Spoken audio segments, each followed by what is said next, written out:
Buletin Didik 17 Jun bersama saya Charles Mohan. Salam sejahtera. Menteri Kanan Pendidikan Datuk Dr. Razzie Jidin mengadakan lawatan ke Sekolah Seni Malaysia Kuala Lumpur SSEM semalam. Pada pertemuan itu, beliau menemui lebih 200 orang murid serta guru sekolah terbabit. Datuk Dr. Razzie dalam ucapannya di sekolah berkenaan menekankan kejayaan mampu diraih dengan usaha yang tidak mengenal erti putus asa. Pelajar SSEM katanya masih ada peluang untuk mencorak masa depan mereka. Berbekalkan pengalaman, kejayaan ataupun kegagalan masa lalu, setiap daripada mereka mampu untuk menjadi lebih baik dan lebih kuat. Apa yang penting, tegasnya, pelajar terbabit harus membulatkan tekad untuk mencapai cita-cita mereka. Tambah Dr. Razzie, pelajar SSEM ini mempunyai kelebihan tersendiri dan minat yang cukup mendalam terhadap seni, antaranya seni tari, teater, muzik dan seni visual. Beliau berharap pelajar berkenaan akan mengoptimumkan potensi dan keistimewaan yang ada demi mencorak masa depan yang gemilang. Pengajaran dan pembelajaran di rumah PDPR bukan penghalang untuk meraih keputusan cemerlang dalam sijil pelajaran Malaysia SPM 2021. Buktinya, Nur Atika Abdul Halim, 17 tahun, pelajar Sekolah Menengah Kebangsaan St. Patrick Tawau Sabah, berjaya memperoleh keputusan 9A tambah dan 1A pada peperiksaan itu. Katanya, dia tidak menyangka mendapat keputusan seperti itu berikutan pelbagai cabaran terpaksa dihadapi sepanjang tempoh mengikuti PDPR. Bagaimanapun, Nur Atika yang merupakan anak sulung daripada 3 beradik ini tetap bijak mengatur masa selain mendisiplinkan diri ketika melakukan persediaan peperiksaan utama itu. Bercita-cita untuk menjadi seorang jurutera, Atika merancang untuk melanjutkan pengajian ke universiti dalam jurusan kejuruteraan. Alhamdulillah, saya tak menjangka keputusan ini disebabkan sepanjang 2 tahun saya di menengah atas, kita terpaksa menghadapi PKP dan belajar dalam talian merupakan sesi pembelajaran yang amat sukar bagi saya. Tetapi penyusunan masa yang penting, Alhamdulillah, dapat membawa saya kepada keputusan yang amat cemerlang ini. Memang sangat tidak terjangka. Dan saya juga berpuas hati dengan apa yang telah saya dapat sesuai dengan usaha saya. Sementara itu, seorang pelajar Sekolah Menengah Kebangsaan Tawau, Fadlila Hafiz Ahmad, 17 tahun, turut memperolehi keputusan cemerlang walaupun menghadapi cabaran yang sama. Beliau memperolehi keputusan 8A tambah dan 1A dalam sijil pelajaran Malaysia SPM yang diumumkan semalam. Beliau yang bercita-cita untuk menjadi seorang doktor mengakui usahanya membuat ulang kaji di rumah kini berbaloi. Lepas dapat result tu memang happy lah sebab kita antara yang terbaik. Kita still dapat perform walaupun beberapa bulan PKP, terpaksa online, terpaksa Google Meet, terpaksa Zoom. Kita hanya ada beberapa bulan je bersemuka, lepas tu trial, lepas tu kita ada amali, baru SPM sebenar. Jadi rasa bangga dengan gembira lah. Fadlila merancang untuk melanjutkan pengajian dalam bidang perubatan bagi mengikuti jejak abang dan kakaknya yang telah berjaya dalam jurusan itu. Memperoleh keputusan cemerlang A penuh dalam ujian pencapaian sekolah rendah UPSR dan pentaksiran tingkatan 3 PT3 sebelum ini, pasangan kembar dari Selama Perak sekali lagi berkongsi kejayaan manis apabila kedua-duanya memperoleh keputusan A tambah bagi kesemua 9 mata pelajaran dalam SPM 2021. Berkat kesanggupan berjauhan dari keluarga menjadi kekuatan kepada Ani Sofia Zulkarnain dan kembarnya Ani Soleha untuk meraih kejayaan berganda ini. Pasangan kembar itu merupakan pelajar Sekolah Menengah Sains Tuanku Said Putra di Kangar Perlis. Mereka merupakan anak keempat dan kelima kepada pasangan Zulkarnain Abidin dan Basniza Abu Bakar.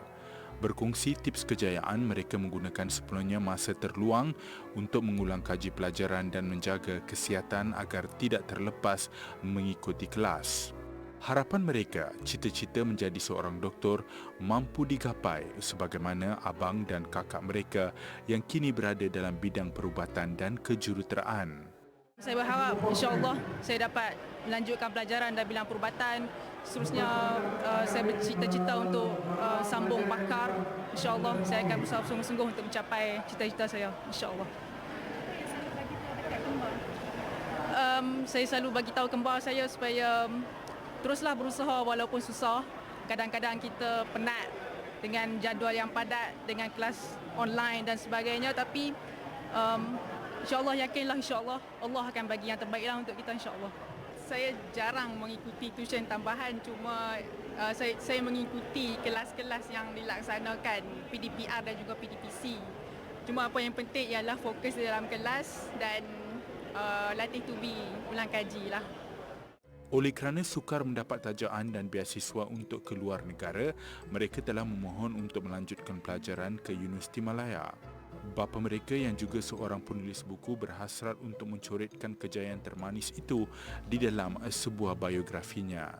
Ya, ini antara yang manis yang pernah saya rasai dalam kehidupan saya lah. Ini antara yang manis yang berkaitan dengan anak-anak saya. Anis Sofia dan Anis Soleha merupakan antara 39 pelajar yang memperoleh keputusan cemerlang iaitu A penuh dalam SPM 2021 di Perlis. Biarpun berdepan situasi sukar 3 tahun lalu apabila ibu bapanya maut dalam nahas kemalangan, namun remaja ini membuktikan kesungguhan mampu membawa kejayaan SPM 2021. Pelajar Sekolah Menengah Sains Gua Musang Muhammad Faris Faizal Cik Azmi berjaya meraih keputusan keseluruhan 9A. Menurut Faris, meskipun dia tidak mendapat sokongan moral yang cukup daripada ibu bapa sebagai pemangking kejayaan, namun dia berusaha demi kehidupannya dan adik-adik yang masih kecil. Selain itu, pesanan ibu bapanya sering menjadi pendorong untuk dia terus berjaya. Walaupun tak ada sokongan moral cukup, tapi saya percaya diri lah. Maksudnya, usaha diri lah. Walaupun kurang sikit lah. Orang lain ke dapat macam sokongan ibu bapa kawan, tapi saya tak ada. Tapi saya masih ada keluarga adopt saya sini. Jadi saya rasa tak kurang lah. Jadi sama je. Jadi result saya ni mungkin menjadi petunjuk pada orang lain bahawanya walaupun kita ni tak ada mak ayah ke walaupun susah ke apa tu bukan bermakna halangan untuk kita berjaya. Tambahnya, dia memasang cita-cita untuk menjadi seorang ahli farmasi kerana keperluan di daerah ini lebih tinggi dalam industri perubatan. Lepas ni saya mungkin akan minta beasiswa pada YTP Mara aku untuk ambil mungkin sambung asasi ataupun A-level di Universiti Awang. Jadi saya berhajat untuk menjadi ahli farmasi lah. Sebabnya di Gomosen ni tak banyak industri perubatan tak luas. Ibu bapa Faris maut dalam kemalangan 3 tahun lalu di kilometer 15 Jalan Gua Musang, Kuala Lipis berhampiran Kampung Lepan Jaya. Selain Muhammad Faris, Allahyarham Cik Azmi Cik Hamzah dan isterinya Nur Hayati Muhammad meninggalkan 4 lagi anak iaitu Muhammad Izzat Daniel, Muhammad Syakir Aiman, Muhammad Hafiz Zulhilmi dan Nur Damia Sofia.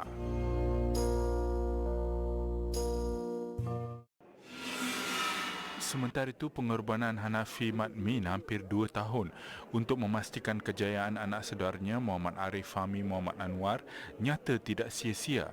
Muhammad Arif Fahmi yang merupakan kumpulan pertama pelajar Mahat Sains Tok Guru Pengkalan Cepa mendapat keputusan cemerlang 12A dalam peperiksaan SPM.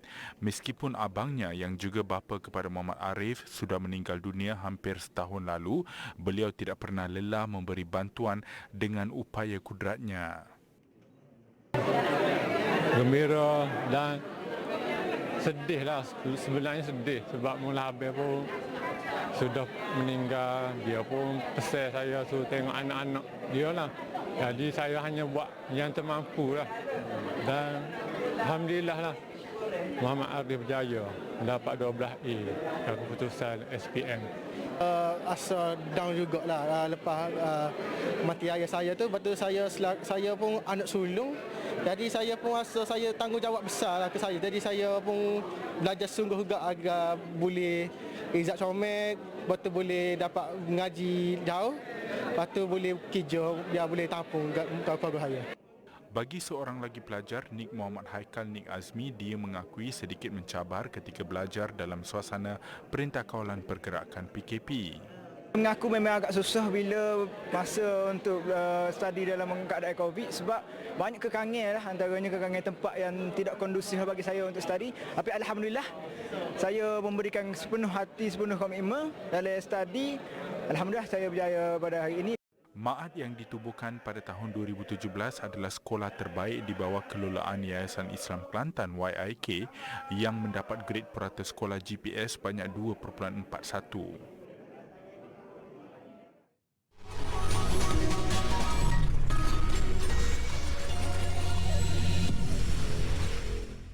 Bersua kembali. Tempoh 2 minggu selepas menerima keputusan Sijil Pelajaran Malaysia SPM 2021 disifatkan sebagai waktu kritikal bagi menentukan hala tuju individu. Pensyarakanan Pusat Kajian Kepelbagaian Pendidikan Universiti Kebangsaan Malaysia UKM, Dr. Anwar Ahmad berkata, lepasan SPM perlu bijak mencari peluang. Ini kerana setiap pilihan yang dilakukan lepasan SPM selepas ini bakal mencorak kehidupan mereka pada masa hadapan. Katanya 33% daripada keseluruhan lepasan SPM bakal melanjutkan pelajaran ke universiti, manakala 66% lagi boleh mendapatkan seberapa banyak maklumat terutama dalam bidang kemahiran, teknikal, vocational dan keusahawanan. Ujarnya, negara memerlukan ramai pekerja berkemahiran tinggi pada masa hadapan. Mula mencari peluang-peluang yang ada, mungkin tidak masuk ke universiti kerana mungkin tidak cukup kelayakan kita dari segi akademik, tetapi saya percaya pada masa depan negara juga memerlukan ramai orang yang mahir dalam bidang teknikal dan vocational. Dan kalau kita lihat misalnya dalam bidang TVET ini, pendapatan lepasan-lepasan TVET ini sekarang adalah cukup memuaskan, terutamanya dalam kemahiran-kemahiran yang cukup tinggi. Oleh itu, mereka disaran mendapatkan nasihat dari guru di sekolah atau pihak berkelayakan. Jelasnya, pelbagai agensi menawarkan kursus tertentu yang boleh menjadi pilihan lepasan SPM. Yang penting sekarang adalah anak-anak kita, para pelajar lepasan SPM, jangan bersedih kalau tidak dapat keputusan yang baik, tetapi mula mencari peluang.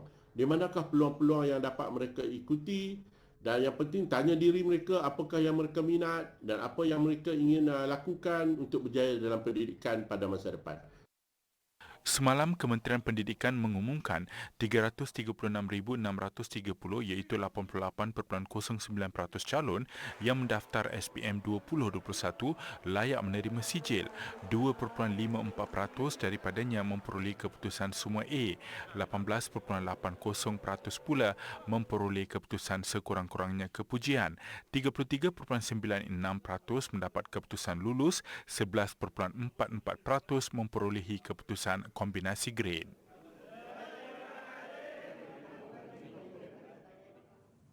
Biarpun sudah mencecah usia 77 tahun, seorang warga emas dari Taman Rambai Utama Paya Rumput Melaka sanggup menjaga 4 cucunya bagi memastikan kelangsungan pendidikan mereka. Hanya mengambil upah sebagai tukang urut wanita bersalin ke semua cucunya yang berusia antara 6 hingga 17 tahun diharap dapat membesar seperti kanak-kanak lain dan menamatkan pelajaran. Jawi Boya tekad memelihara 4 beradik Ahmad Nur Hakim, Ahmad Nur Hafiz, Ahmad Hairul dan Nur Azwa selepas pemergian ibu mereka Nur Hafizah Muhammad Yahya 38 tahun akibat penyakit buah pinggang Rabu lalu. Sekiranya abang begini, umur tanya sikit lah. Dia nak betul ke nak baikkan diri biar dia elok. Super macam orang lain cakap. Dia nak super. Dia belajar. Harapan sebagai seorang lagi boleh belajar. Sekali ni boleh dari upaya ikhtiar dan cakap.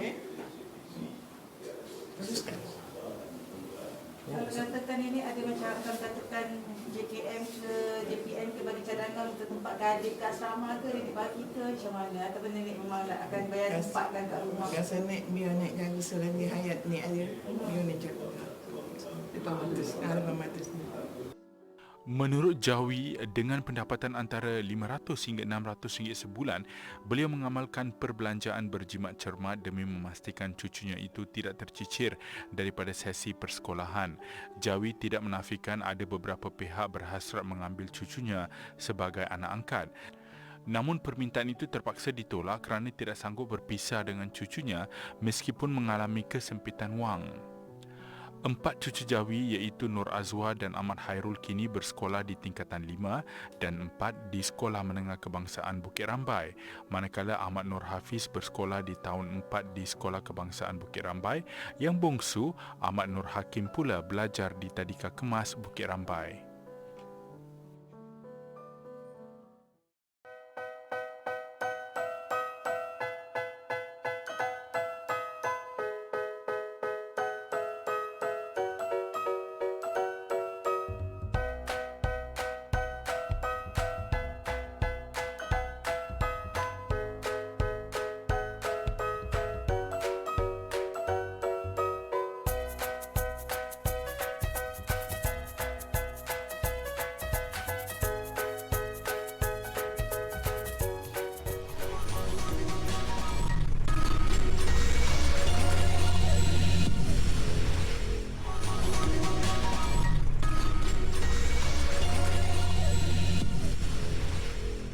Seorang pelakon aksi lagak ngeri wanita di Tehran, Iran menjadi inspirasi kepada sekumpulan remaja perempuan setelah memenangi sebuah program pertunjukan bakat.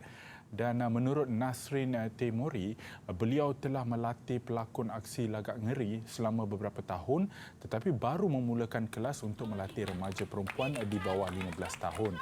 Pemakaian tudung dan cuaca panas tidak menjadi penghalang untuk mereka meneruskan latihan dengan teknik yang betul. Aksi lagak ngeri ini berjaya dilakukan tanpa sebarang kecederaan. Peserta bagaimanapun perlu dibimbing jurulatih profesional.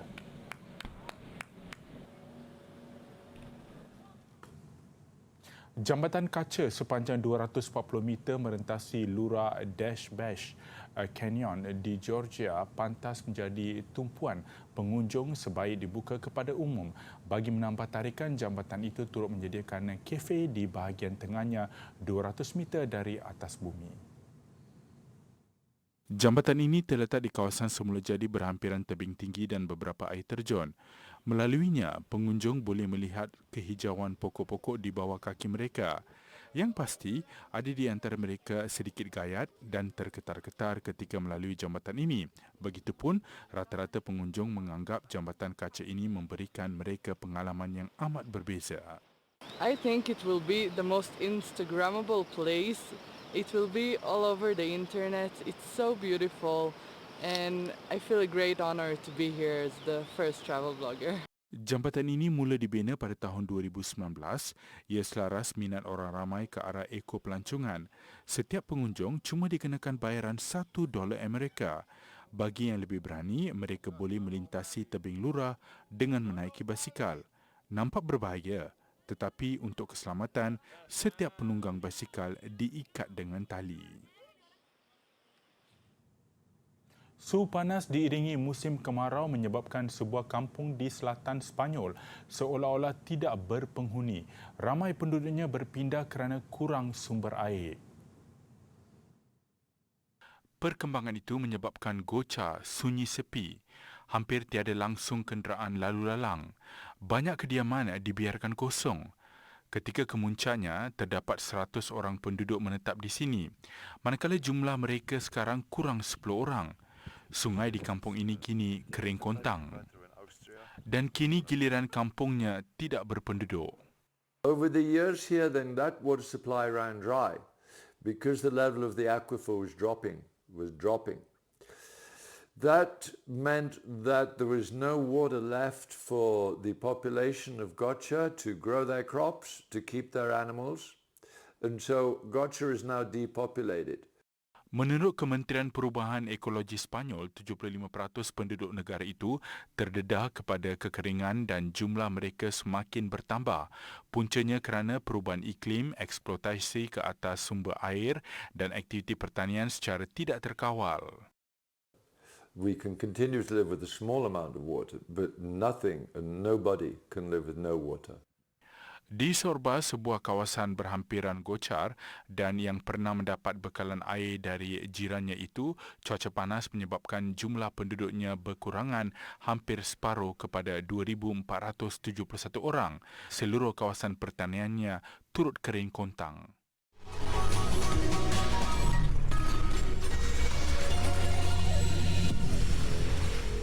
Sukan kejohanan badminton terbuka Indonesia, pemain perseorangan utama negara Lee Zijia mencatat kemenangan ke atas pemain Singapura Loh Ken Yew 21-18, 16-21, 22-20 untuk mara ke separuh akhir. Turut ke separuh akhir gandengan Aaron Chia dan So Wo-yik yang bangkit daripada kekalahan set pertama. Pada saingan suku akhir petang tadi, Aaron dan Wo-yik pilihan ke-5 kejohanan mengalahkan beregu tuan rumah Pramudya Kusuma Wardana Erimia Eric Yaakob 14-21, 21-12 dan 22-20.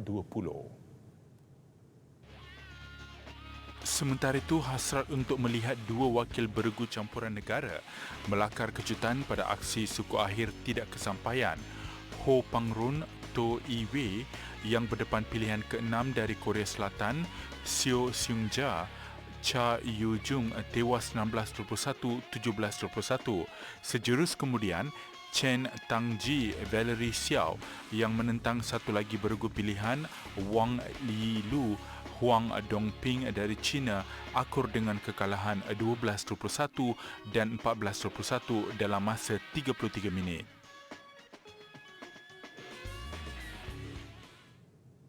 Seterusnya kita beralih ke Golf Grand Slam terbuka Amerika Syarikat.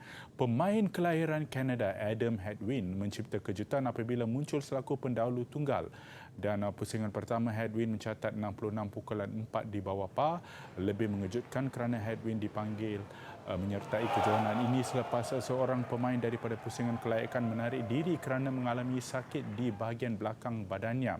Ia juga kali ketiga pemain dari Kanada sekurang-kurangnya berkongsi kedudukan pendahulu pada sebarang pusingan sepanjang 6 kejohanan Grand Slam sebelum ini.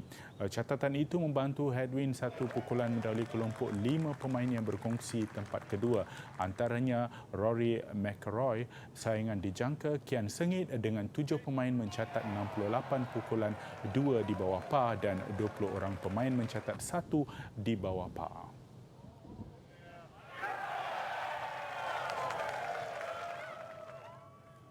Mengakhiri buletin didik malam ini, robot wanita mencuri tumpuan di Forum Ekonomi Antarabangsa di St. Petersburg, Rusia.